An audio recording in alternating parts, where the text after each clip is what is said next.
Bismillahirrahmanirrahim. Assalamualaikum warahmatullahi wabarakatuh. Alhamdulillahi rabbil alamin. Wa bihi nasta'inu ala umuri dunya waddin. Ashhadu an la ilaha illallah wahdahu la syarika lah. Wa ashhadu anna Muhammadan abduhu wa rasuluhu alladzi la nabiyya ba'dah. Allahumma salli ala Muhammad wa ala alihi wa sahbihi ajma'in. Hadratul Mukhtaramin, Bapak Ibu jemaah yang dimuliakan Allah, kalimat syukur selalu keluar dari bibir kita. Telah masih diberikan Allah nikmat yang besar, nikmat iman. Karena nikmat iman itu salah satu nikmat yang besar. Allah tuliskan dalam Al-Quran, Inna a'tainakal kausar, telah kami berikan kepadamu nikmat yang besar. Nikmat yang besar itu yang bikin selamat dunia sama akhirat, yaitu iman. Ada 20.000 kebun sawit, kalau enggak beriman kandas kita di neraka, kandas. Punya rumah sewa 100 pintu Pak, tapi enggak ada iman, remuk. Walaupun di dunia susah, tapi kalau ada iman, kata Rasulullah, sebesar biji jarah pun ada peluangnya masuk surga, karena imannya tadi, walaupun kecil. Karena iman ini payah mereksanya kita Pak. Asam urat itu nggak nampak. Bisa dari mana Bapak tahu kita punya asam urat? Karena denyut. Nggak semua denyut asam urat. Bulan Tuan denyut kita Pak, tapi nggak asam urat itu. Nggak semua denyut asam urat. Tahunya asam urat itu begitu Bapak periksa rupanya 9,5. Nah itu baru yakin denyut yang itu asam urat. Nah sekarang masalahnya iman. Iman ini mau kemana kita bawa, kita periksa? Nggak ada tempat klinik yang bisa meriksa iman. Dari tampang penampilan belum tentu. Kalau masalah pakai jubah terus nampak beriman, Abu Jahal pakai jubah, belum tentu. Nah orang yang beriman, nikmat yang besar itu disambung oleh Allah dalam ayat itu, fasalli. Dia mengerjakan sholat, fasalli. Nggak ada orang yang tunjukkan bahwa dia beriman kepada Allah. Dari mana bisa tahu iman itu ada pada dirinya? Cuman satu, fasalli, sholat. Karena kalau nggak ada sholat berarti nggak ada pengakuan dia beriman kepada Allah. Ada orang beriman Wak, gue tak tapuk mampus, gue nanya-nanya pula beriman. Kalau masalah iman gak usah kau tanya. Aku dari kakekku, bapakku semuanya beriman kepada Allah. Sholat Wak, itu urusanku, kata dia. Nggak bisa, ibadah johir harus nampak, nggak bisa disembunyikan. Makanya sholat harus nampak. Aku mau tawaduk, aku pengen sholat itu nggak nampak, naik dia ke atas pelapon. Setiap maghrib naik, isya naik, subuh runtuh. Makin heboh satu kampung, karena ibadah yang harus nampak, nampakkan. Karena tunjuk Allah, mau tahu kalau yang lain itu tahu kita itu beriman. Makanya yang rame-rame dapat 27, yang sendirian dapat 1. Disuruh rame, nunjukkan bahwa kita bersyukur atas iman yang Allah kasih, kita tunjukkan sholat. Nah, lalu nikmat yang besar yang kedua Allah berikan kepada kita adalah nikmat kesehatan. Nikmat kesehatan ini nikmat yang besar, Pak. Orang kalau udah sakit, apapun ceritanya, pengennya cuma satu, sehat. Nggak ada pengen yang lain. Itu kalau udah sakit. Ya Pak Tamrin ya.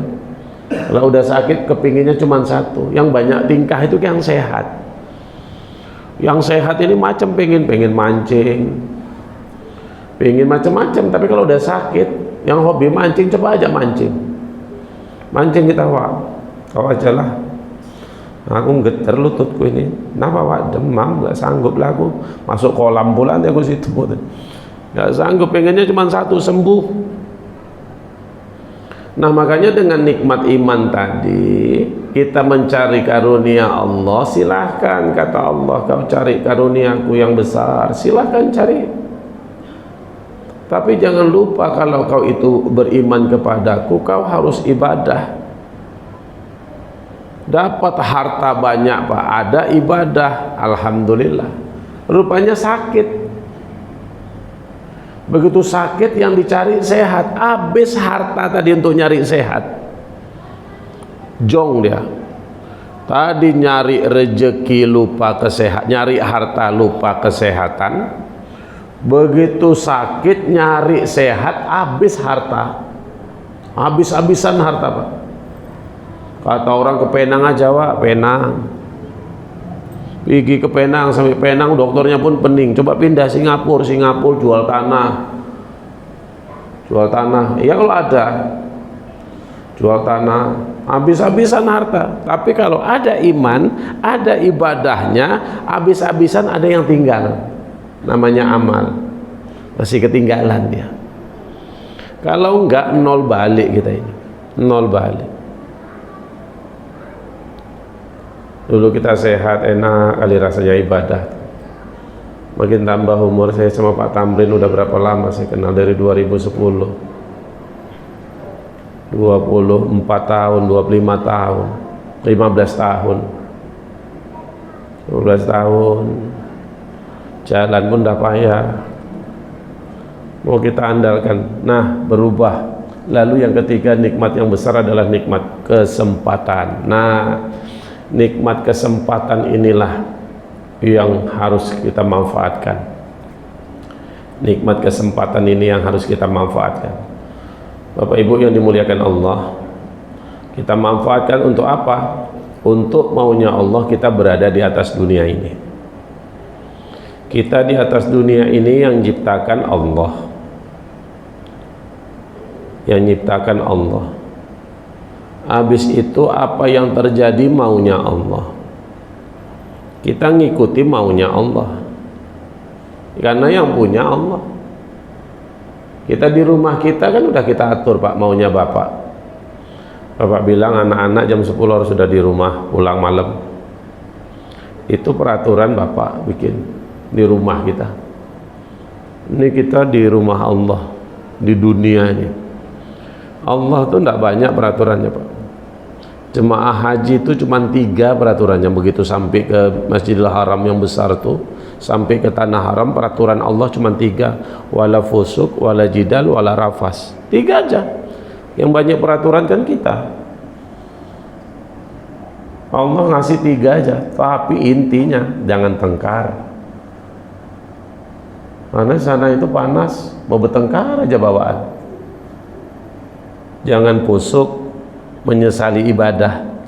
Begitu nengok Ka'bah, nah kur kaya ngono, cuman kotak hitam kayak gitu, habis 54 juta. Belikan tanah kayak bagong 3 ranting. Itu pusuk tuh, nyesali ibadah. Kur kaya ngono katanya. Pusuk. Habis itu berbahasa yang nggak pantas, rafas yang nggak pantas, yang nggak perlu dikomentari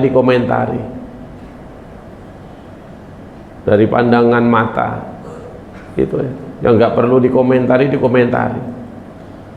Cuman bahas lampu, Sampai masjid, masuk dalam Masjid Nabawi, larang-larang, ngantrinya lama, sampai situ berdua membahas lampu. Lampu tuh kapan matinya ya? Kan bagus baca Quran ya kan. Bagus baca Quran, bagus zikir ataupun diem nih bahas lampu. Kurasa malam mati nih kurasa. Enggak, coba malam kita tungguin. Dia nyeritain lampu, Pak. Yang enggak perlu, yang enggak penting. Itu masuk ke rafas tuh yang kayak gitu. Yang enggak penting. Ada hal yang penting, bahas yang enggak penting. Nah, jadi maunya Allah itu kita di atas dunia ini apa? Untuk beribadah kepadanya. Ada orang beribadah kepada Allah tuh, Pak. Ada rumahnya dekat sama masjid, rajin beribadah, ada. Ada orang rumah dekat masjid, rajin ke masjid, ada. Ada juga orang yang rumahnya dekat sama masjid, nggak pernah ke masjid, ya ada. Malah begitu ke masjid acara, karena nggak datang nggak enak, nanya pula kamar mandi sebelah mana. Rumah dekat masjid, di masjid kok nangkut kamar mandinya di mana? Berarti kan nampak kali dia nggak pernah masuk kamar masjid. Orang yang pernah masuk ke masjid itu, Pak, tengok aja jalan-jalannya. Dia ke kamar mandi, tahu kemana, tahu. Saya kalau pergi sama kawan-kawan itu kan, kawan-kawan itu kan singgah masjid itu kan ya. Mana kita zuhur? Alah, saya jumpa di singgah aja. Jumpa begitu masuk, udah deket-deket zuhur masuk. Kawan itu, kamar mandi sebelah sini. Oh, berarti kawan ini udah pernah masjid ini gitu. Ini masjid di kampungnya dewe kok nakok kamar mandi ini sebelah di dirombak, kata dia, nggak tahu dia rombak. Dirombak dia nggak tahu. Berarti jarang ke masjid. Ini kesempatan tadi, nikmat kesempatan yang dikasih Allah. Kenapa dalam kubur itu kerja kita cuma nyesel kok, nyesal. Ya Allah, kembalikan aku ke atas dunia. Pengen kita rindu nih Pak. Nanti kalau kita udah nggak bisa jalan, saya ada jemaah saya, stroke dia di kursi. Yang dia tangiskan kalau dengar azan. Karena dulu kalau dengar azan dia udah posisinya udah di masjid, rame, jumpa kawan. Apalagi hari Minggu subuh, kan ada makanan kita. Habis pengajian paling enak jadi orang Islam, asal datang subuh udah jelas, nggak sarapan pagi kita dapat dari masjid. Rame gitu.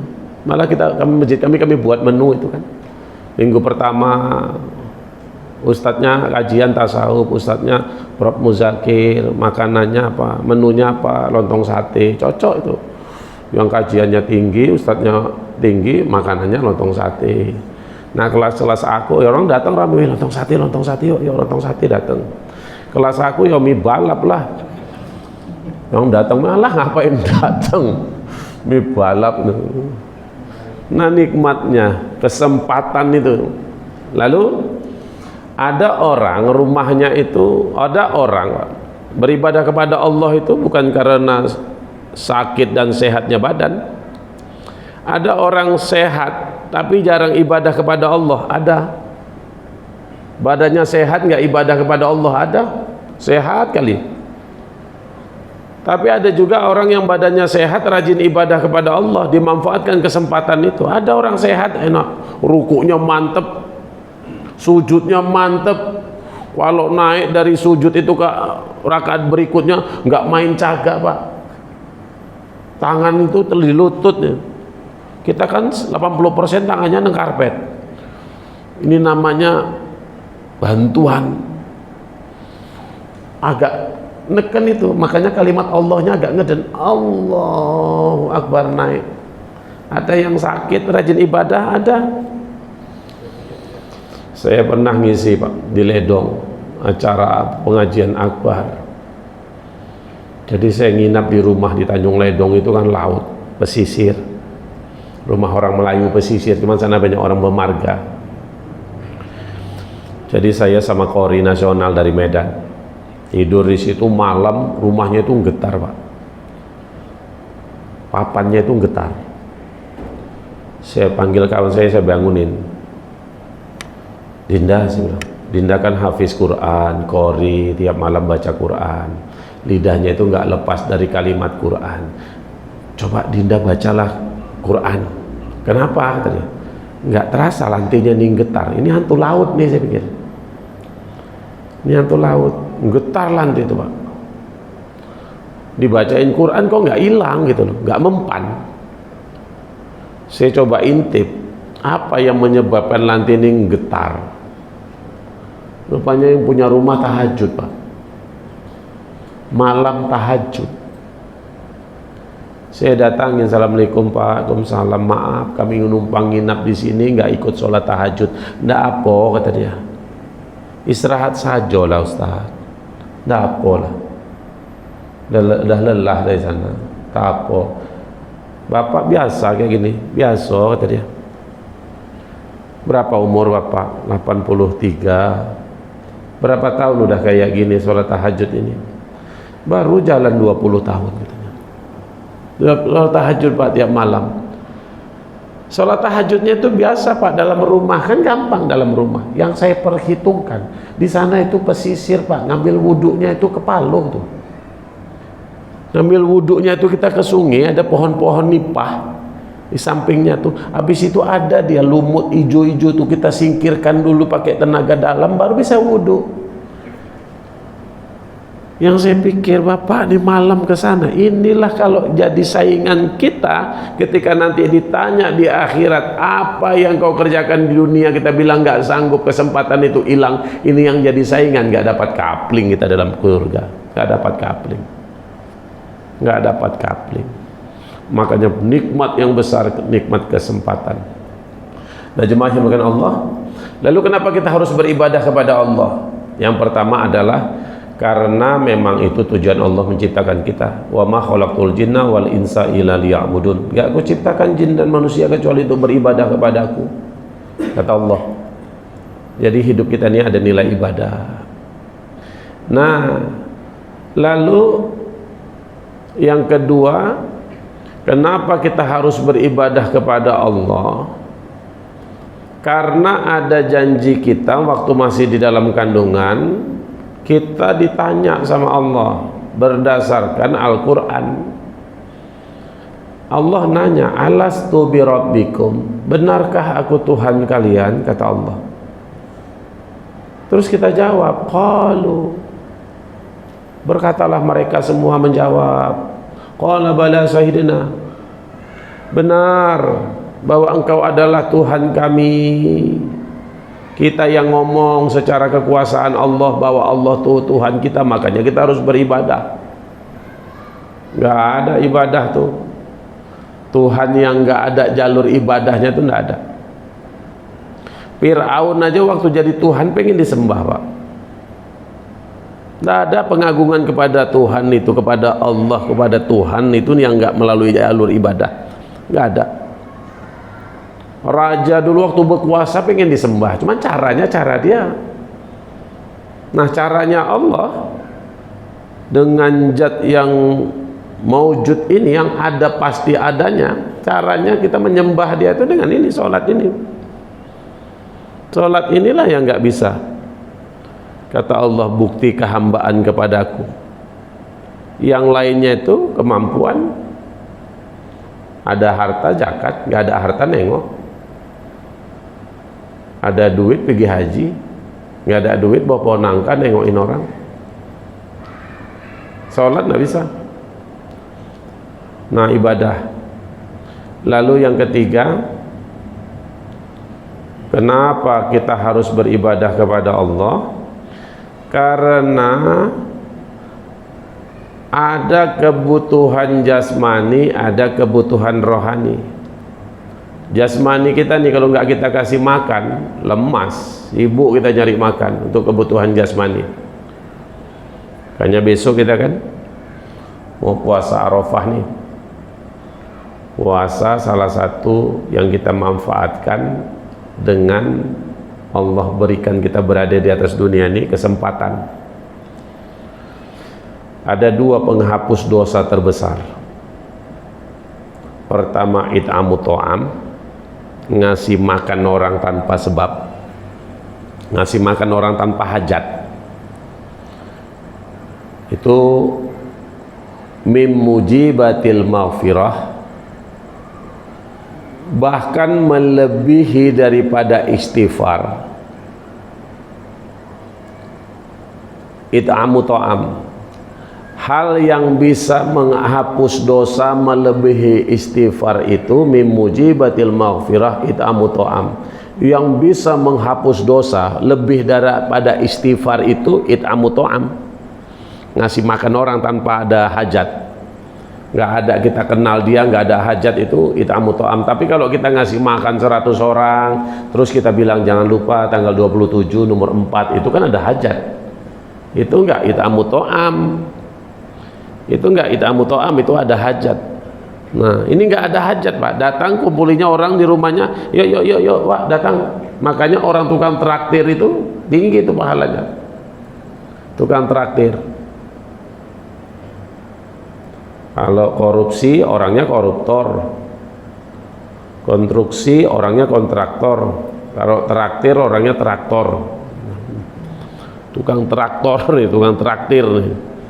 Nah, lalu yang kedua, yang tinggi menghapuskan dosa, amalan-amalan yang tinggi adalah yang akan kita lakukan besok.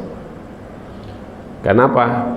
Karena kita berada di bulan yang istimewa. Ada 4, Pak, kesempatan yang Allah kasih. 1 tahun itu bulan yang istimewa. Makanya dikatakan oleh kaul ulama yang mukhtabar,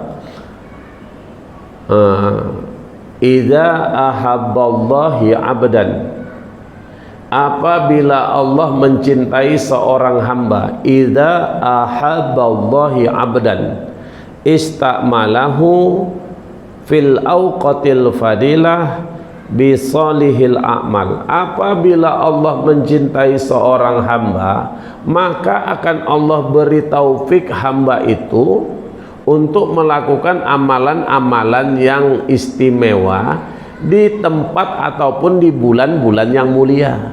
Itu kalau Allah cintai seorang hamba, Allah kasih taufik hamba itu untuk bersibuk dia mengerjakan amalan yang istimewa. Bulan Ramadan itu amalan istimewa. Tapi kalau orang itu nggak dicintai Allah, Pak, mau berapa kali pun jumpa Ramadan, gayanya yang ngono aja. Nggak ada sibuk, ya nggak terawih, ya nggak puasa.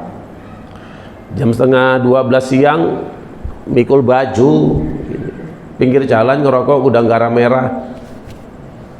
Ya nggak open, mau berapa kali Ramadannya modelnya kayak gitu, karena memang sudah dikatakan oleh kaul ulama, iza ahaballahu ya abdan, kalau Allah mencintai seorang hamba, maka Allah kasih taufik hamba itu, wafak, kasih jalan. Taufik itu kan wafak, jalan. Makanya taufik dan hidayah, jalannya dapat hidayah, macam-macam. Nah, akan Allah beri taufik orang itu untuk melakukan amalan yang istimewa di bulan ataupun di hari yang mulia. Amalan yang istimewa, ini bulan yang mulia, Asharul Hurum, ada Dzulqaidah, ada Dzulhijjah, ada Muharram, ada Rajab. Nah, 3 bulan yang berturutan ini yang bulan yang mulia. Orang yang diistimewakan Allah, Pak, kalau dia masuk di bulan yang mulia, sibuk dia. Orang kalau nggak diistimewakan Allah di tempat yang istimewa pun dia tidak istimewa. Saya diizinkan Allah tiap bulan berada saya di Mekah karena harus pembimbingan ibadah. Saya komentari, cuman saya pandang aja. Sebagaimana kaul ulama ini tadi, orang kalau nggak dicintai Allah di tempat yang mulia pun dia nggak istimewa. Berapa banyak sampai ke Mekah duduk di lobi hotel aja. Saya komentari karena saya pula yang bawa. Cuman saya bilang, Pak, sayang uang kita besar habis kalau kita cuma duduk di sini. Alah, sama aja itu, Ustaz. Yang penting udah sampai kemari. Tapi orang, Pak, ada orangnya lemah, tua dari kampung, nyicil-nyicil mau pergi sampai sana, sibuk kali dia ke masjid. Masih kehilangan aja kita, masjid aja gak pulang-pulang. Kakek mana kek? Masjid. Enggak pulang-pulang kek, ya mumpung cuma 12 hari Ustaz. Habis itu aku di Indonesia, entah kapan lagi bisa kemari, aku di sini aja lah. Sibuk dia, Pak. Di tempat yang mulia itu dia diistimewakan sama Allah. Ada yang gak istimewa, mau masuk bulan apapun ya cuek aja. Cuek aja. Ini ada satu amalan besok 9 Zulhijjah. Hadis riwayat Tirmizi. Tidak ada hari yang Allah lebih sukai untuk beribadah. Yang lain semuanya suka Allah. Maksudnya itu. Tapi hari yang disebutkan ini lebih disukai Allah. Selain 10 hari pertama pada bulan Zulhijjah, dari tanggal 1 Zulhijjah semalam, sibukkan diri. Yang pengen zikir, tambahin. Yang pengen hobi baca Quran, tambahin. Yang kita sholat kalau bisa takbiratul ihram udah bersama imam. Berlebih dia. Disiapkannya dirinya untuk jadi tamu yang istimewa di bulan yang mulia. Tapi kalau Allah nggak kasih, ya enggak. 1 hari berpuasa di dalamnya setara dengan setahun berpuasa, dan 1 malam mendirikan sholat malam setara dengan sholat pada malam Lailatul Qadar. Hadis riwayat At-Tirmizi. Hadis ini dikatakan hasan. Nah, orang yang konsep pertama tadi, idza ahabballahi abdan istakmalahu fil awqatil fadilah bisolihil amal. Apabila Allah mencintai seorang hamba, maka Allah lipat gandakan, Allah berikan jalan orang itu untuk beribadah yang istimewa, jadi orang istimewa. Ada Pak Dika, sewaktu saya sekolah dulu, waktu saya nyantri dulu, ada itu 10 besar. Ini orang yang istimewa, 10 besar. Dari 45 santri, 10 orang ini yang 10 besar, istimewa dia. Sama kalau kami di pesantren, siapa yang puasa Senin sama Kamis, dia istimewa.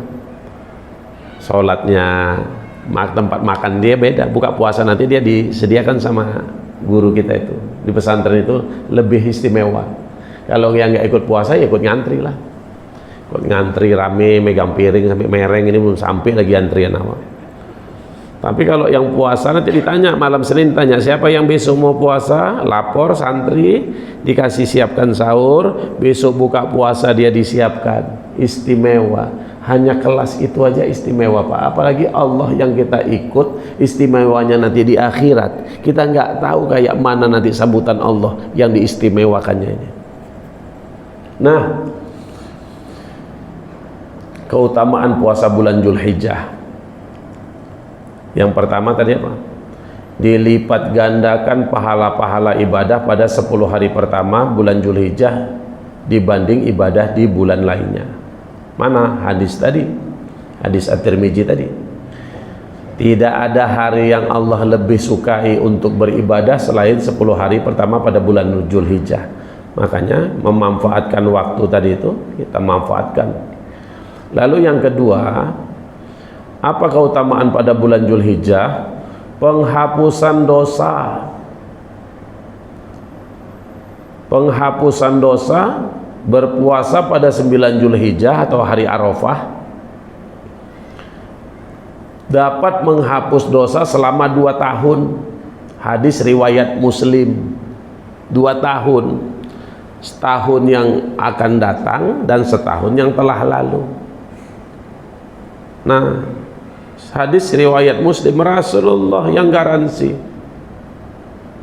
puasa Arafah besok. Masjid alhamdulillah disambut kita sama masjid, Pak. Diistimewakan, yang puasa besok diistimewakan. Diumumkan sama Pak Imam tadi.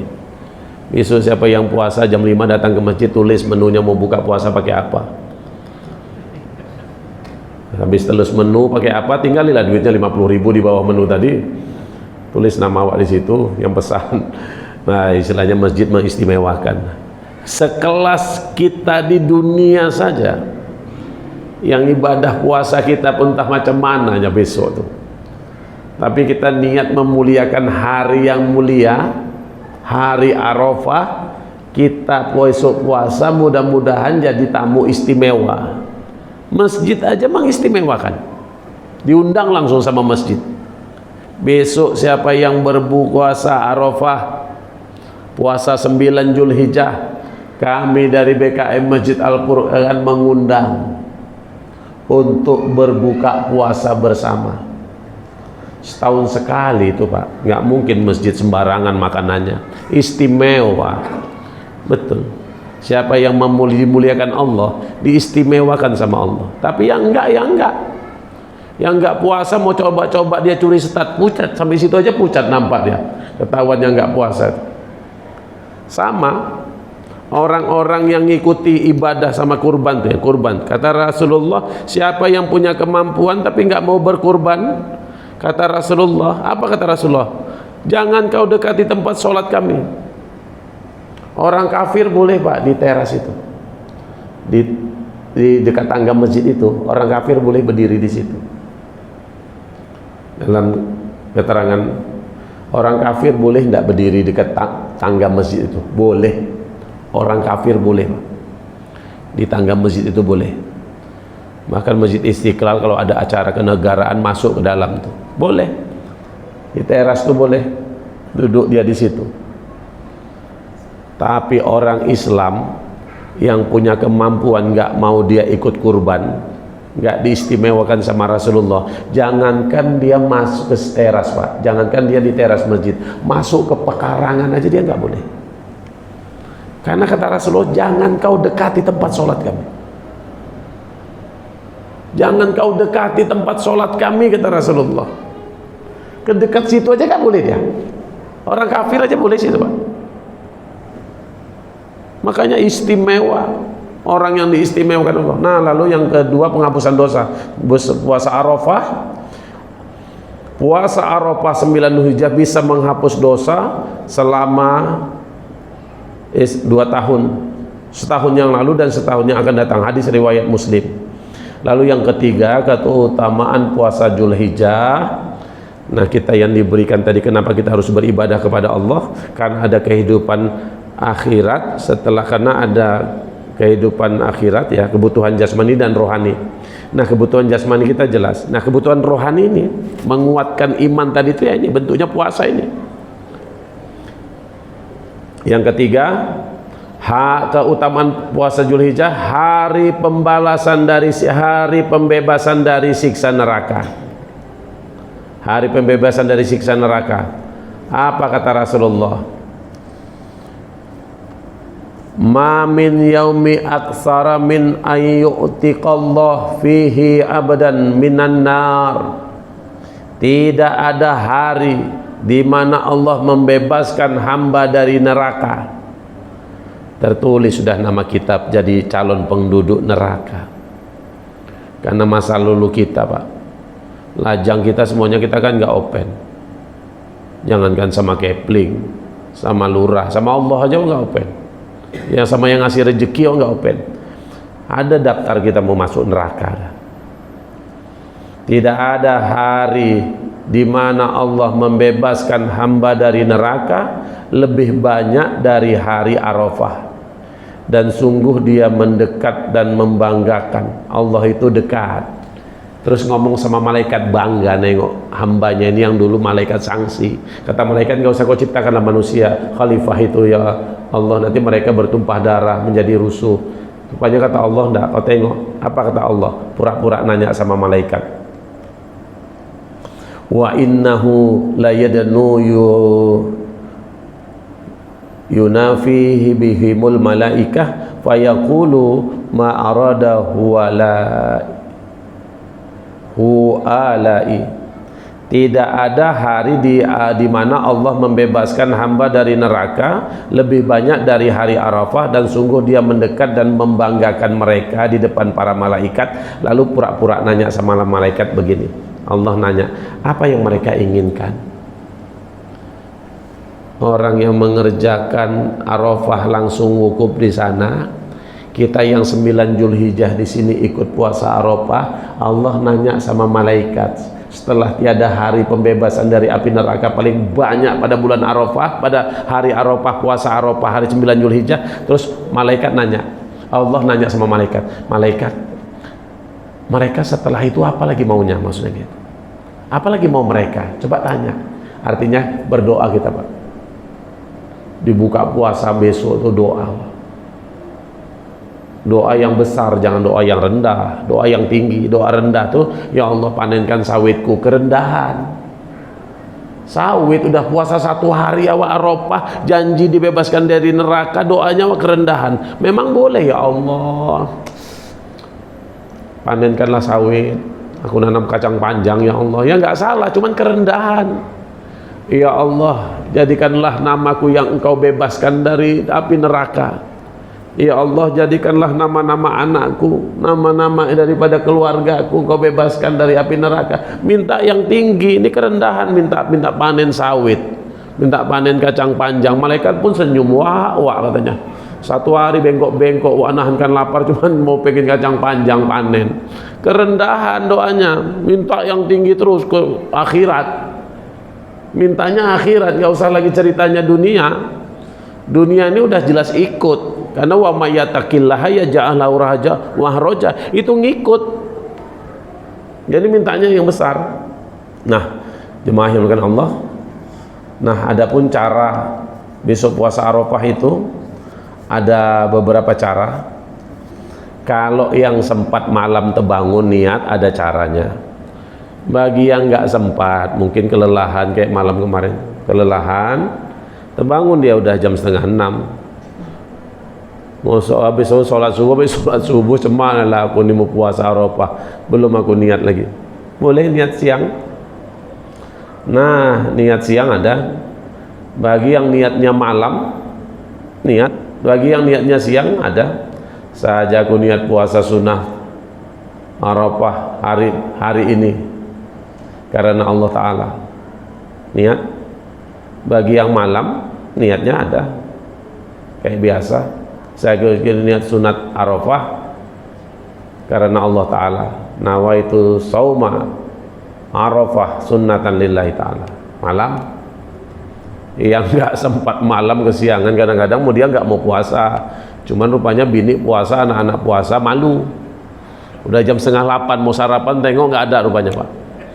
Kami pikir bapak puasa. Baik, mas sarapan apa kita hari ini? Loh, bapak lali. Kalau yang hari ini kita puasa Arafah. Bapak suaminya pun Stella. Oh iya ya. Wah, aku pura-pura dia. Tapi belum niat dia. Nyudut dia samping kamar. Piye aku ini. Nah, baca aja. Nawaitu shoma hadza yaumi. Saja aku berpuasa sunnah pada hari ini. Karena udah ketinggalan jamnya. Yang penting besok kita buat. Itu penghapus dosa, Pak. Penghapus dosa. Jadi 2 penghapus dosa yang besar. Pertama id'amu ta'am, yang kedua adalah puasa Arafah. Itu tinggi kali penghapus dosanya. Makanya orang-orang yang di Arafah itu ketika wukuf di Arafah tergencil matahari besok tanggal 9 Zulhijjah, kalau kita berada di Arafah jam-jam 1:30 siang, puncak Arafah itu setan nangis itu. Menangis sejadi-jadinya. Kenapa? Banyak sekali orang yang dihapuskan daripada kawan dia di neraka. Orang diampunkan Allah, tidak jadi kawan dia di neraka. Apa enggak setan sedih sikit orang yang kawan dia di neraka? Malamnya datang lagi Tanjung Sari, tengoknya KP banyak, senang lagi setan. Wah, banyak kawanku lagi di neraka nih. Makanya kita manfaatkan. Nikmat besar yang ketiga adalah nikmat kesempatan. Kita jadikan kita orang yang istimewa di bulan yang mulia, di hari yang mulia, di tempat yang mulia. Mudah-mudahan berkah. Ini saja kajian kita pada malam hari ini. Sedikit kita ceritakan tentang Arafah, yang penting fadilahnya kita sama-sama tahu. Jangan kita tinggalkan besok. Mudah-mudahan Allah berikan kekuatan, kesehatan kita semua, anak-anak kita, keluarga kita. Bisa kita rame-rame puasa Arafah. Tahun depan kita belum tentu jumpa Arafahnya lagi. Terima kasih. Wabillahi taufiq wal hidayah. Assalamualaikum warahmatullahi wabarakatuh.